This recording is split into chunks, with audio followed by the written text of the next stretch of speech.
नियमित घालवायचा आहे. आपण सर मॅडम चालले त्यांचं असं कोणतंच कार्य नाही की त्याला आपण म्हणू शकतो हे कार्य चांगलं नाही, त्याचं चुकीचं आहे असं आपण कुठल्याच त्याला बोलू शकतो.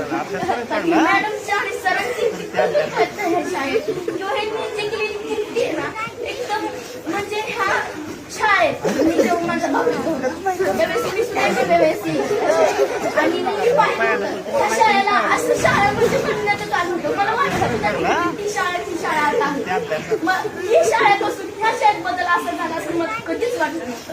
कारण की ती म्हणजे पाहताना तिथं असं गवत असायचं, तिथं सगळीकडे गवत असायचं, पण ह्या शाळेला एकदम छान अशी सुंदर असं मंदिर तयार केलं सर मॅडम आणि गाडीकर सरांना सुद्धा तेवढाच वाटा. दोघांचंही तेवढंच, तिघांनी हे अक्षरशः एकदम छान केलं. विद्यार्थ्यांना छान घडवलं, छान मी पाहिला कधी शाळेमध्ये येताना वडाचीवाडीची वस्तीचे येतात सर्व विद्यार्थी येतात. आता बेडगे वस्ती वाडीचवाडी बेडगे वस्तीचे आहेत बऱ्यापैकी, पण भोकरदवाडी आपण पाहिलं तर बऱ्याचशा विद्यार्थ्यांना अजून इंग्लिश वाचायला येत नाही, 9वी-10वीला जरी गेलेले आहे.